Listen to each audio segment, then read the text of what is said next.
नमस्कार सर्व विद्यार्थ्यांचं आरसीएस YouTube चॅनलवर पुन्हा एकदा हार्दिक स्वागत। विद्यार्थी मित्रांनो, या आधीच्या व्हिडिओमध्ये मी तुम्हाला मानसिक क्षमता चाचणी यातील पहिले जे भाग 4 होते यावरील काही उदाहरणे समजावून सांगितली होती आणि आजच्या या व्हिडिओमध्ये मी तुम्हाला समसंबंध यावरील काही उदाहरणे समजावून सांगणार आहे। पण यावरील काही उदाहरणे समजावून सांगण्याआधी मी तुम्हाला या भागाविषयी थोडीशी माहिती सांगणार आहे। यामध्ये तुम्हाला 3 प्रश्नाकृत्या दिल्या जातात। प्रश्नाकृती 1 आणि प्रश्नाकृती 2 मध्ये विशिष्ट प्रकारचा संबंध असतो आणि हा संबंध तुम्हाला लक्षात घेऊन चौथी प्रश्नाकृती पूर्ण करायची असते। तर साधारण नियम देखील आपल्याला या आकृत्यात पडताळून पाहावे लागतात। आकृत्या किंवा चिन्हे यांची संख्या दुप्पट होते किंवा आकृती 180 अंशातून फिरवली जाते किंवा आकृत्यांचा आकार लहान किंवा मोठा होतो किंवा आकृत्या या एकमेकींच्या आरशातील प्रतिमा किंवा जलप्रतिबिंब असू शकतात। जेव्हा हे सगळे नियम मी दिलेल्या उदाहरणात तुम्हाला समजावून सांगेन तेव्हा ते तुम्हाला जास्त चांगल्या प्रकारे लक्षात येईल। तर पहा, प्रश्नाकृती 1 आणि प्रश्नाकृती 2 यामध्ये काय संबंध आहे हे सुरुवातीला आपण लक्षात घेऊया। या ठिकाणी जर तुम्ही या दोन आकृत्यांचं जर निरीक्षण केलं तर हा जो अर्धगोल आहे आणि हा जो चौकोन आहे यांनी एकमेकांच्या जागा बदललेल्या आहेत। पहा, प्रश्नाकृती 1 मध्ये अर्धगोल हा डाव्या बाजूला आणि वरच्या भागात होता, तर प्रश्नाकृती 2 मध्ये हा खालच्या भागात गेला।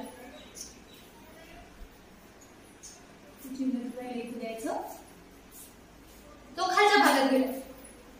प्रश्नाकृती 1 मध्ये उजव्या बाजूला खालच्या भागामध्ये चौकोनाचा भाग होता। प्रश्नाकृती 2 मध्ये याची जागा बदलली, परत तो डाव्या बाजूला वरच्या भागात गेला आणि या ठिकाणी जो छायांकित भाग आतील रचनेत होता तो बाहेरच्या रचनेत आला आणि बाहेरच्या रचनेतील भाग आतील रचनेत गेला। म्हणून या ठिकाणी त्रिकोणाचा भाग देखील मी याच प्रकारे काढून घेते। परत या दोन चिन्हांच्या जागेत बदल होईल, म्हणजे चौकोन या ठिकाणी असेल आणि अर्धवर्तुळाचा भाग उजव्या बाजूला असेल। अर्धवर्तुळाच्या बाहेरच्या भागात तुम्हाला छायांकित भाग दिलेला आहे, म्हणून या ठिकाणी हा भाग आतील रचनेत जाईल आणि या ठिकाणी जर पाहिलं तर चौकोनाच्या आतील रचनेत छायांकित भाग आहे, म्हणून हे छायांकित भाग बाहेरच्या रचनेत जाईल। आता या ठिकाणी आपण आपलं उत्तर तयार केलेलं आहे। हे उत्तर दिलेल्या 4 पर्यायापैकी कुठल्या पर्यायात आपल्याला मिळतं ते शोधून पाहू। पर्याय ए जर तुम्ही निरीक्षण केलं तर या ठिकाणी हा त्रिकोण तुम्हाला उलटा दिलेला आहे, म्हणून पर्याय ए आपलं उत्तर नाही। पर्याय बी मध्ये सुद्धा हा त्रिकोण उलटाच दिलेला आहे, म्हणून पर्याय बी सुद्धा आपलं उत्तर नाही। पर्याय सी जर निरीक्षण केलं आणि जी आकृती आपण तयार केली आहे हिचं जर निरीक्षण केलं तर या दोन आकृत्या सेम आहेत आणि पर्याय डी जर निरीक्षण केलं तर या ठिकाणी या त्रिकोणाची रचना बदलली, म्हणून पर्याय बी सुद्धा आपलं उत्तर नाही। म्हणजेच याचं अचूक उत्तर आहे पर्याय क्रमांक सी। यानंतरची आकृती आपण पाहूया।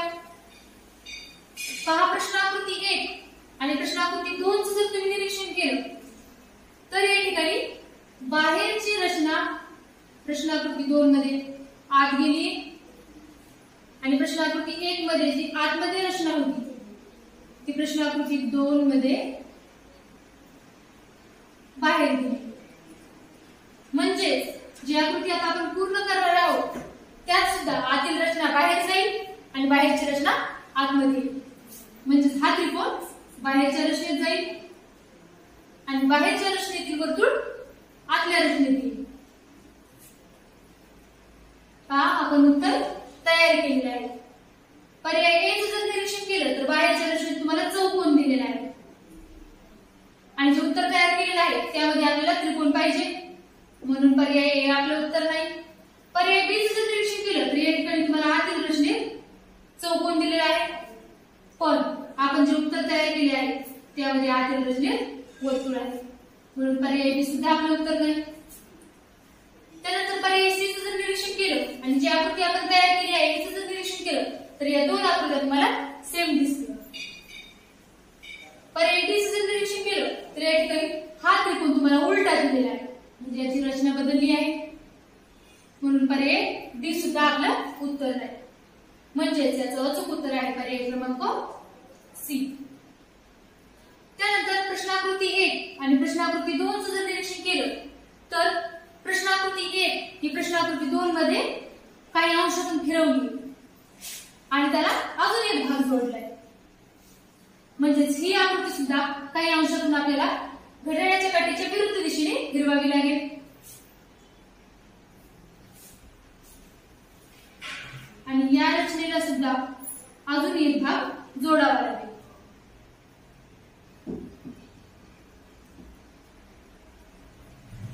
पहा प्रश्नाकृती 2 चं जर निरीक्षण केलं तर याच्या वरचा आणि अर्धा भाग छायांकित दिलेला आहे म्हणजे या रचनेचा देखील अर्धा भाग छायांकित होईल। पहा ज्या भागात बदल दिलेला आहे त्याच भागात बदल करून घ्यायचा।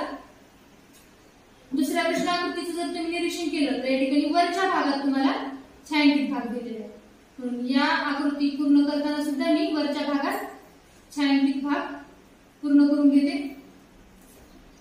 पर्याय ए चं जर निरीक्षण केलं तर या ठिकाणी तुम्हाला खालच्या भागात छायांकित भाग दिलेला आहे म्हणून पर्याय ए सुद्धा आपलं उत्तर नाही।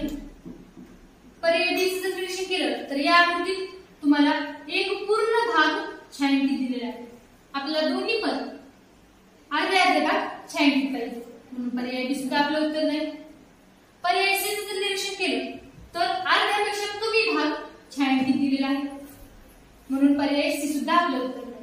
पण पर्याय डी चं जर तुम्ही निरीक्षण केलं तर या ठिकाणी अर्धा भाग छायांकित दिलेला आहे जो की आपण जी आकृती तयार केली आहे त्या आकृतीप्रमाणे दिसतो म्हणून याचं अचूक उत्तर आहे पर्याय क्रमांक।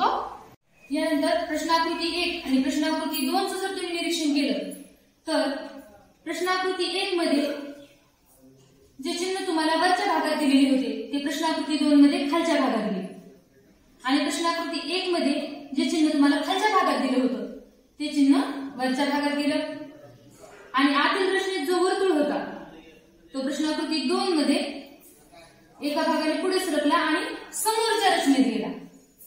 हाच बदल या आकृतीत सुद्धा आपण लावूया।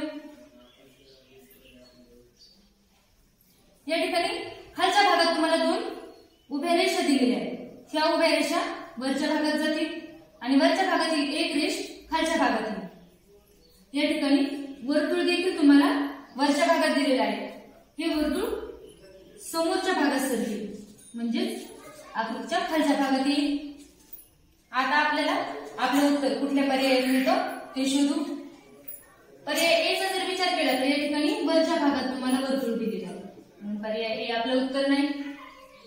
पर्याय बी चा जर विचार केला तर या ठिकाणी डाव्या बाजूला तुम्हाला वर्तुळ दिलेलं आहे म्हणून पर्याय बी सुद्धा आपलं उत्तर नाही। पर्याय सी चा जर विचार केला तर ती आकृती जी आपण आकृती तयार केली आहे त्या आकृतीप्रमाणे आपल्याला मिळते आणि पर्याय डी चा जर विचार केला तर या ठिकाणी परत तुम्हाला या रेषांची दिशा बदललेली आहे म्हणून पर्याय डी सुद्धा आपलं उत्तर म्हणजे त्याचं अचूक उत्तर आहे पर्याय क्रमांक सी। यानंतरची आकृती आपण पाहूया। प्रश्नाकृती 1 आणि प्रश्नाकृती 2 चं जर निरीक्षण केलं तर या ठिकाणी प्रश्नाकृती 1 मध्ये जी अक्षर आहेत ती अक्षर त्याच स्थानावर मांडलेली आहेत पण त्यांची आरशातील प्रतिमा प्रश्नाकृती 2 मध्ये तुम्हाला दिलेली आहे म्हणजे हे अक्षर याच स्थानावर मांडून आपल्याला याची आरशातील प्रतिमा या ठिकाणी काढावी लागेल।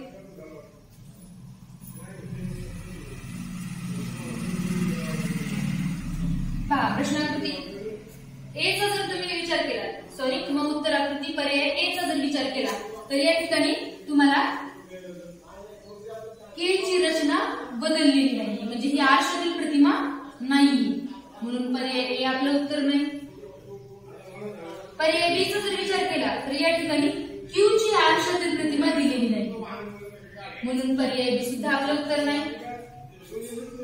त्यानंतर पर्याय सी चा जर विचार केला तर या ठिकाणी या अक्षरांची जागा बदललेली आहे परंतु जी आकृती आपण तयार केली आहे यामध्ये आपल्याला या अक्षरांचे स्थान बदलायचे नाहीये कारण प्रश्नाकृती 2 मध्ये पहा या अक्षरांचे स्थान बदललेले नाहीये फक्त यांची आरशातील प्रतिमा दिलेली आहे आणि हे अक्षर त्याच स्थानावर आहे. म्हणून प्रश्नाकृती सी चा जर किंवा उत्तराकृती सी चा जर विचार केला तर या ठिकाणी तुम्हाला क्यू अलीकडच्या भागात दिलेला आहे, म्हणजे ते डाव्या भागात दिलेलं आहे. म्हणून पर्याय सी सुद्धा आपलं उत्तर नाही. पर्याय डी चा जर विचार केला आणि जी आकृती आपण तयार केलेली आहे त्याचा जर विचार केला तर या दोन आकृत्या सेम आहेत, म्हणजेच आपलं उत्तर आहे पर्याय क्रमांक. नंतरच्या प्रश्नाकृतीचं आपण निरीक्षण करूया. पहा, प्रश्नाकृती 1 आणि प्रश्नाकृती 2 मध्ये बाहेरच्या रचना तुम्हाला सेम दिलेल्या आहेत. म्हणजे प्रश्नाकृती 3 मध्ये जो चौकोन आहे तोच चौकोन या आकृतीत देखील असायला हवा. यानंतर चिन्हांचा आपण विचार करूया. पहा, प्रश्नाकृती 1 मध्ये तुम्हाला त्रिकोणाच्या वरती वर्तुळाचं चिन्ह दिले, पण ते वर्तुळाचं चिन्ह प्रश्नाकृती 2 मध्ये एका भागाने पुढे सरकलं आणि त्रिकोणाच्या आतील रचनेत गेलं. या ठिकाणी प्रश्नाकृती 1 मध्ये तुम्हाला बेरजेचं चिन्ह आतील रचनेत दिले. प्रश्नाकृती 2 चा जर विचार केला तर हे चिन्ह बाहेरच्या रचनेत गेलं आणि एका भागाने पुढे सरकलं. म्हणजेच जे चिन्ह तुम्हाला आतील रचनेत दिलेले आहे ते चिन्ह दुसऱ्या प्रश्नाकृतीत बाहेरच्या रचनेत चालले आणि एका भागाने पुढे सरकायले. या ठिकाणी पण आपण असाच क्रम लावू. प्रश्नाकृती 3 मध्ये तुम्हाला वजाचं चिन्ह चौकोनाच्या बाहेरच्या भागात दिले. आकृती 4 मध्ये हे चिन्ह चौकोनाच्या आतील रचनेत जाईल आणि एका भागाने पुढे सरकेल. गुणाकाराच्या चिन्हाचंही तसंच होईल. गुणाकाराचं चिन्ह चौकोनाच्या आतील रचनेत दिले, ते बाहेरच्या रचनेत जाईल, एका भागाने पुढे सरकेल. बेरजेचं चिन्ह देखील बाहेर दिले तर ते चिन्ह आत जाईल आणि एका भागाने पुढे सरकेल. वर्तुळाचं चिन्ह चौकोनाच्या आतील रचनेत दिले, ते देखील बाहेर जाईल आणि एका भागाने पुढे सरकेल. आता आपण आपलं उत्तर कुठल्या पर्यायात मिळतं ते शोधू. पर्याय ए चा जर विचार केला तर या ठिकाणी या चिन्हांची जागा बदललेली आहे, म्हणून पर्याय ए आपलं उत्तर नाही.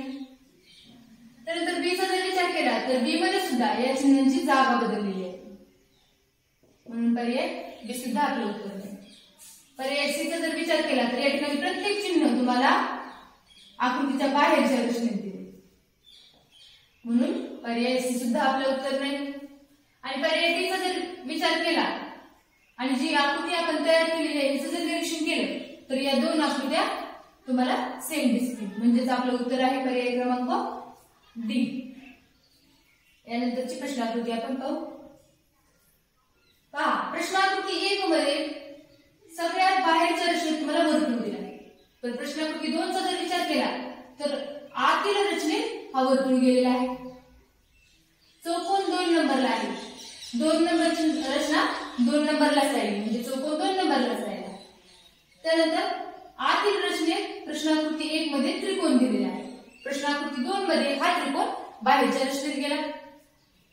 म्हणून या ठिकाणी बाहेरच्या रचनेत जो त्रिकोण आहे तो या आकृतीत आतील रचनेत जाईल. चौकोनाचा क्रम तसाच ठेवावा लागेल, कारण या ठिकाणी का चौकोन 2 नंबरला होता तर प्रश्नाकृती 2 मध्ये सुद्धा चौकोन 2 नंबरलाच राहिला. त्यानंतर वर्तुळ आतील रचनेत आहे तर हे वर्तुळ बाहेरच्या रचनेत जायला हवं. आता कुठल्या पर्यायात आपल्याला आपलं उत्तर मिळतं ते शोधू. पर्याय ए चा जर तुम्ही विचार केला तर या ठिकाणी बाहेरच्या रचनेत तुम्हाला चौकोन दिलेला आहे, म्हणून पर्याय ए आपलं उत्तर नाही. पर्याय बी चा जर विचार केला तर या ठिकाणी आतील रचनेत पण त्रिकोण आहे आणि बाहेरच्या रचनेत सुद्धा त्रिकोण दिलेला आहे, पण जी आकृती आपण तयार केलेली आहे त्यामध्ये बाहेरच्या रचनेत एक वर्तुळ आपण तयार केलेला आहे, म्हणून पर्याय बी आपलं उत्तर नाही. पर्याय सी चा जर विचार केला तर ती आकृती आपल्याला हुबेहूब जी आकृती आपण तयार केली आहे त्या आकृतीप्रमाणे दिसते. आणि पर्याय डी चा जर विचार केला तर तुम्हाला बाहेरच्या रचनेत चौकोन दिलेला आहे, म्हणून पर्याय डी सुद्धा आपलं उत्तर नाही. याचं अचूक उत्तर आहे पर्याय क्रमांक सी. यानंतरच्या आकृतीचा आपण विचार करूया. पहा, प्रश्नाकृती 1 जर घड्याळाच्या काठीच्या दिशेने जर फिरवली तर प्रश्नाकृती 2 आपल्याला मिळते, कारण हा रेखांकित भाग वरती जातो आणि छायांकित भाग खाली येतो. या आकृतीचंही आपण तसंच करूया. ही आकृती पण आपण घड्याळाच्या काठीच्या दिशेने काही अंशातून फिरूया, त्यामुळे हा छायांकित भाग वरती जाईल आणि आकृतीचा जो रेखांकित भाग आहे तो खालच्या भागात येईल.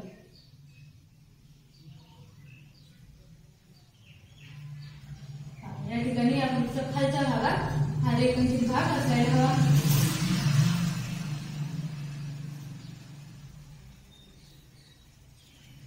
पर्याय ए चं जर तुम्ही निरीक्षण केलं तर या ठिकाणी या आकृतीची रचना बदललेली आहे. या ठिकाणी या छायांकित भागाची दिशा बदललेली आहे, म्हणून पर्याय ए आपलं उत्तर नाही.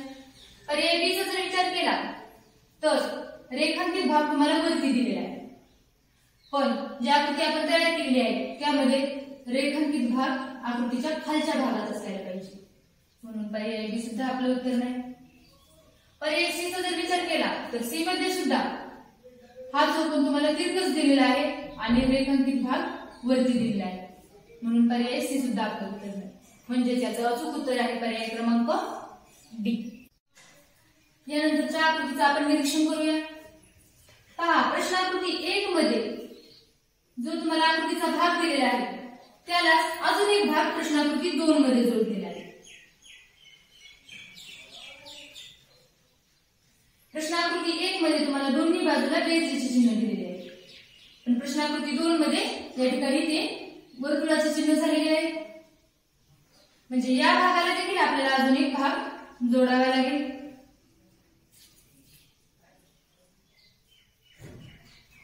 आणि दोन तुम्हाला या ठिकाणी बेरजेचे चिन्ह दिलेले आहे, ते वर्तुळाचे चिन्ह होतील. प्रश्नाकृती 1 चं जर निरीक्षण केलं तर या ठिकाणी तुम्हाला आडव्या रेषा दिलेल्या आहेत आणि प्रश्नाकृती 2 मध्ये आतील रचनेत उभ्या रेषा झालेल्या आहेत. आपल्याला प्रश्नाकृती 3 मध्ये उभ्या रेषा दिल्या होत्या, म्हणून या ठिकाणी परत या रेषा चेंज होतील आणि त्या आडव्या होतील.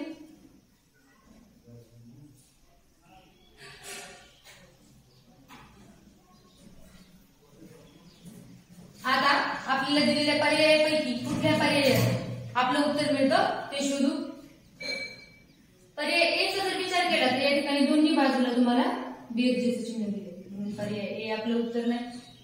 पर्याय बी चा जर विचार केला तर या रेखांकित भागाची रचना बदललेली आहे, म्हणून पर्याय बी सुद्धा आपलं उत्तर नाही. पर्याय सी चा जर विचार केला तर या ठिकाणी खालच्या बाजूला तुम्हाला दोन वर्तुळाचे चिन्ह दिलेले आहेत आणि ही रचना उलटी केलेली आहे, म्हणून पर्याय सी सुद्धा आपलं उत्तर नाही. पर्याय डी चा जर विचार केला तर ती आकृती आपल्याला हुबेहूब जी आकृती आपण तयार केलेली आहे त्या आकृतीप्रमाणे दिसते, म्हणून याचं अचूक उत्तर आहे पर्याय क्रमांक डी. यानंतरची प्रश्नाकृती पाहूया. पहा, प्रश्नाकृती 1 ची आरशातील प्रतिमा प्रश्नाकृती 2 मध्ये दिलेली आहे, म्हणजेच याची आरशातील प्रतिमा सुद्धा या आकृतीमध्ये पाहिजे.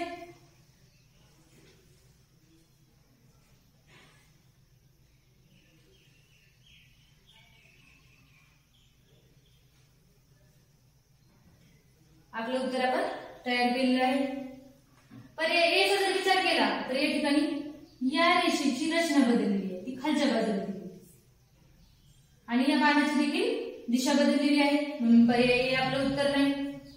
पर्याय बी चा जर विचार केला तर बी आणि जी आकृती आपण तयार केलेली आहे ती आकृती त्या आपल्याला सेम दिसतात. पर्याय सी चा जर विचार केला तर या ठिकाणी खालच्या बाजूने तुम्हाला रेष दिलेली आहे, म्हणून पर्याय सी सुद्धा आपलं उत्तर नाही. आणि पर्याय डी चा जर विचार केला तर या ठिकाणी या रेषेची रचना बदललेली आहे, ती तुम्हाला डाव्या बाजूला ही रेष दिलेली आहे, म्हणून पर्याय डी सुद्धा आपलं उत्तर आहे. म्हणजेच याचं अचूक उत्तर आहे पर्याय क्रमांक डी. यानंतरची प्रश्नाकृती आपण पाहूया. पहा, प्रश्नाकृती 1 आणि प्रश्नाकृती 2 चं जर तुम्ही निरीक्षण केलं तर या ठिकाणी बाहेरची रचना प्रश्नाकृती 2 मध्ये आतील रचनेत गेलेली आहे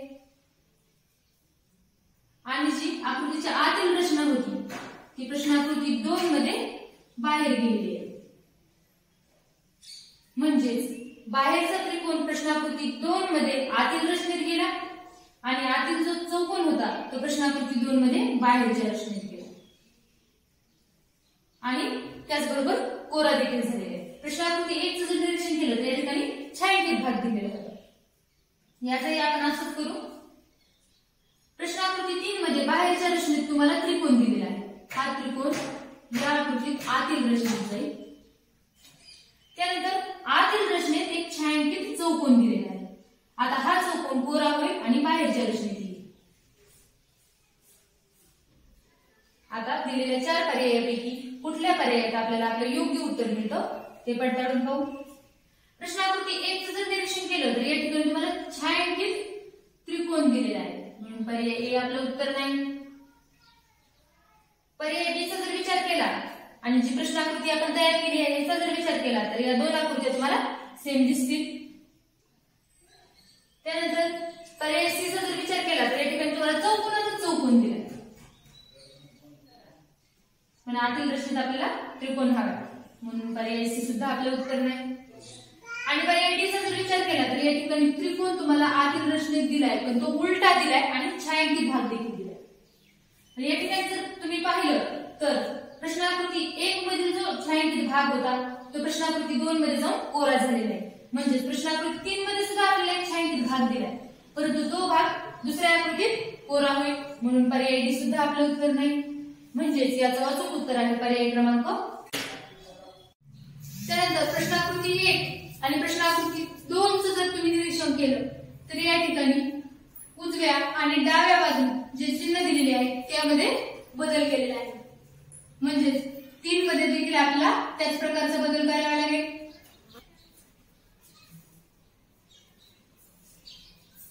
त्यानंतर या चिन्हांची जागा देखील बदललेली आहे. पहा, प्रश्नाकृती 1 मध्ये वर्तुळ वरच्या भागात होतं, पण प्रश्नाकृती 2 मध्ये ते खालच्या भागात गेलं. प्रश्नाकृती 1 मध्ये त्रिकोण खालच्या भागात होतं, प्रश्नाकृती 2 मध्ये ते वरच्या भागामध्ये गेलं. म्हणजेच या ठिकाणी प्रश्नाकृती 3 मध्ये जे चौकोन वरच्या भागात आहे ते 4 मध्ये खालच्या भागात जाईल आणि जे वर्तुळ खालच्या भागात आहे ते वरच्या भागात जाईल. पर्याय ए मध्येच आपल्याला आपलं उत्तर मिळून जातं. पर्याय बी चं निरीक्षण केलं तर या ठिकाणी या 2 चिन्हात तुम्हाला बदल दिलेला आहे, म्हणून पर्याय बी सुद्धा आपलं उत्तर नाही. पर्याय सी चं जर निरीक्षण केलं तर यामध्ये सुद्धा या 2 चिन्हात तुम्हाला बदल दिलेला आहे, म्हणून पर्याय सी चं सुद्धा आपलं उत्तर नाही. पर्याय डी चं जर निरीक्षण केलं तर या ठिकाणी तुम्हाला या 2 चिन्हात बदल दिलेला आहे. म्हणजे चौकोन खालच्या भागात असायला पाहिजे आणि वर्तुळ वरच्या भागात असायला पाहिजे, तर या ठिकाणी तुम्हाला चौकोन वरच्या भागात दिलेला आहे आणि वर्तुळ खालच्या भागात दिलेला आहे, म्हणून पर्याय डी सुद्धा आपलं उत्तर नाही. त्यानंतर जर आकृतीचं जर तुम्ही निरीक्षण केलं तर या ठिकाणी तुम्हाला आकृती ए मध्ये आतमध्ये एक रचना दिलेली आहे. प्रश्नाकृती 2 चं जर निरीक्षण केलं तर या रचनेने त्रिकोणाच्या बाजूंना स्पर्श केलेला आहे. म्हणजे या ठिकाणी प्रश्नाकृती 3 मध्ये जे बेरजेचे चिन्ह दिलेलं आहे ते चौथ्या आकृतीत बाजूंना स्पर्श करेल. या ठिकाणी मी आकृती तयार करते. पर्याय ए चं जर तुम्ही निरीक्षण केलं तर या ठिकाणी या रेषेत तुम्हाला बदल दिलेला आहे, म्हणून पर्याय ए आपलं उत्तर नाही. पर्याय बी चं जर निरीक्षण केलं आणि जी आकृती आपण तयार केलेली आहे तिचं जर निरीक्षण केलं तर या 2 आकृत्या सेम आहेत. पर्याय सी चं जर निरीक्षण केलं तर या ठिकाणी तुम्हाला चौकोनाच्या रचनेत बदल दिलेला आहे, म्हणून पर्याय सी सुद्धा आपलं उत्तर नाही. आणि डी चं जर निरीक्षण केलं तर या ठिकाणी आतील रचनेत बदल दिलेला आहे, म्हणून डी सुद्धा आपलं उत्तर नाही. म्हणजेच याचं अचूक उत्तर आहे पर्याय क्रमांक बी. यानंतरची आकृती पाहू. प्रश्नाकृती 1 मध्ये जो बाहेरील वर्तुळ होता तो प्रश्नाकृती 2 मध्ये सगळ्यात आतील रचनेत गेला, म्हणून या ठिकाणी बाहेरील रचनेत त्रिकोण आहे, या आकृतीत सगळ्यात आतील रचनेत त्रिकोण जाईल. त्यानंतर वर्तुळाच्या आतील जी रचना होती चौकोनाची म्हणजे 2 नंबरची रचना होती ती सगळ्यात बाहेर गेली, म्हणजे या ठिकाणी वर्तुळाचा भाग सगळ्यात बाहेर जायला हवा. त्यानंतर जी आतील रचना होती त्यातील 1 नंबरचा जो त्रिकोण आहे तो 2 नंबरच्या आकृतीत गेला, म्हणजे या ठिकाणी जो आतील रचनेत चौकोन आहे तो 2 नंबरच्या रचनेत जाईल. पर्याय ए चं जर निरीक्षण केलं तर या ठिकाणी बाहेरच्या रचनेत देखील तुम्हाला वर्तुळ दिले आणि आतील रचनेत देखील वर्तुळ दिले, म्हणून पर्याय ए आपलं उत्तर नाही. त्यानंतर पर्याय बी जर निरीक्षण केलं तर या ठिकाणी तुम्हाला चौकोनाची आणि वर्तुळाची जागा बदललेली दिसते, म्हणून पर्याय बी सुद्धा आपलं उत्तर नाही. त्यानंतर पर्याय सी जर निरीक्षण केलं तर या ठिकाणी बाहेरच्या रचनेत आपल्याला वर्तुळ पाहिजे, पण सी मध्ये बाहेरच्या रचनेत चौकोन दिलाय आणि आतील रचनेत वर्तुळ दिलंय, म्हणून पर्याय सी सुद्धा आपलं उत्तर नाही. पण पर्याय डी जर निरीक्षण केलं आणि जी आकृती आपण तयार केली आहे हिचं जर निरीक्षण केलं तर या दोन आकृत्या सेम आहेत, म्हणजे आपलं उत्तर आहे पर्याय क्रमांक. यानंतरच्या आकृत्यांचं जर आपण निरीक्षण केलं तर प्रश्न आकृती 1 आणि प्रश्न आकृती 2 या एकमेकींच्या आरशातील प्रतिमा आहेत, म्हणजेच प्रश्न आकृती 3 आणि प्रश्न आकृती 4 या देखील एकमेकींच्या आरशातील प्रतिमा असायला हव्यात.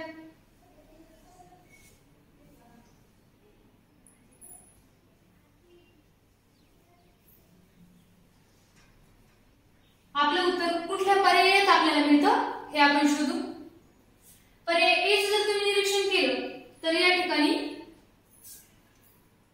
ही जी रचना आहे ती तुम्हाला डाव्या बाजूला दिलेली आहे, पण जी आकृती आपण तयार केलेली आहे त्यामध्ये ती उजव्या बाजूला असायला हवी, म्हणून पर्याय ए आपलं उत्तर नाही. पर्याय बी मध्ये जर पाहिलं तर डाव्या बाजूला वरच्या दिशेला दिलेली आहे, म्हणून पर्याय बी सुद्धा आपलं उत्तर नाही. पर्याय सी जर निरीक्षण केलं आणि जी आकृती आपण तयार केलेली आहे तिचं जर निरीक्षण केलं तर या दोन आकृत्या सेम आहेत, आणि पर्याय डी जर निरीक्षण केलं तर आकृतीचा हा भाग उजव्या बाजूला आहे परंतु हा भाग वरच्या दिशेला गेलेला आहे, म्हणून पर्याय डी सुद्धा आपलं उत्तर नाही, म्हणजे याचं अचूक उत्तर आहे पर्याय क्रमांक सी. यानंतर प्रश्न आकृती 1 आणि प्रश्न आकृती 2 यामध्ये कोणता संबंध आहे हे आपण शोधू. पहा, प्रश्न आकृती 1 मध्ये जर पाहिलं तर बाहेर चौकोन आणि आत त्रिकोण दिलेला आहे, म्हणजेच या सर्वांच्या रेषा सात होतात. कशा ते पाहू. 1 2 3 4 5 6 आणि 7. दुसऱ्या प्रश्न आकृतीत जर पाहिलं तर 1 2 3 4 5 6 आणि 7, म्हणजेच जेवढ्या रेषांपासून या रचना बनलेल्या आहेत तेवढ्याच रेषांपासून या देखील रचना बनलेल्या आहेत. प्रश्न आकृती 3 चं जर तुम्ही निरीक्षण केलं तर या ठिकाणी तुम्हाला त्रिकोणात त्रिकोण दिलेला आहे, म्हणजेच 1 2 3 4 5 6 या ठिकाणी तुम्हाला षटकोन असायला हवा. 2 3 4 5 आणि 6 हा षटकोन मी या ठिकाणी काढून घेतलेला आहे. पर्याय ए मध्ये आपण आपलं उत्तर मिळतं का हे शोधू. 1 2 3 4 5 6 पर्याय ए मध्येच आपल्याला आपलं उत्तर मिळतं, पण बाकीचे पर्याय देखील मी पडताळून पाहणार आहे. 1 2 3 4 5 6 आणि 7, म्हणजे यात सप्तकोन दिलेला आहे, म्हणून पर्याय बी सुद्धा आपलं उत्तर नाही. पर्याय सी चं निरीक्षण करू. 1 2 3 4 5 6 7 आणि 8, म्हणजे यात अष्टकोन दिलेला आहे, म्हणून पर्याय सी सुद्धा आपलं उत्तर नाही. आणि पर्याय डी चं जर निरीक्षण केलं तर या ठिकाणी तुम्हाला चौकोन दिलेला आहे 1 2 3 4, म्हणून पर्याय डी सुद्धा आपलं उत्तर नाही, म्हणजे याचं अचूक उत्तर आहे पर्याय क्रमांक ए. यानंतरच्या प्रश्न आकृतीचं जर तुम्ही निरीक्षण केलं तर या ठिकाणी तुम्हाला त्रिकोण दिलेला आहे. प्रश्न आकृती 2 मध्ये चौकोन दिलेला आहे, म्हणजेच एका रेषेने वाढ होत आहे. या ठिकाणी 3 तर या ठिकाणी 4. परत जर तुम्ही प्रश्न आकृती 3 कडे पाहिलं तर या ठिकाणी तुम्हाला 1 2 3 4 आणि 5 म्हणजेच पंचकोन दिलेला आहे, म्हणजे जी आकृती आपण तयार करणार आहोत यामध्ये षटकोन असायला हवा.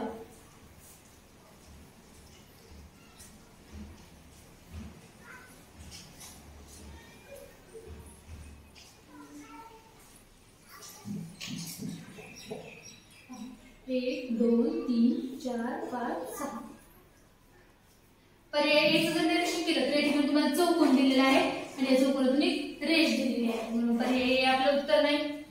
पर्याय बी चं जर निरीक्षण केलं तर या षटकोनातून एक रेष गेलेली आहे आणि याचे दोन भाग झालेले आहेत, म्हणून पर्याय बी सुद्धा आपलं उत्तर नाही. पर्याय सी चं जर निरीक्षण केलं तर या रचनेत 6 रेषाच नाही, 1 2 3 4, म्हणजे 4 रेषांपासूनच ही रचना बनली आहे, म्हणून पर्याय सी सुद्धा आपलं उत्तर नाही. पण पर्याय डी जर निरीक्षण केलं तर ही आकृती आणि जी आकृती आपण तयार केलेली आहे त्या आकृत्या सेम आहेत, म्हणजेच आपलं उत्तर आहे पर्याय क्रमांक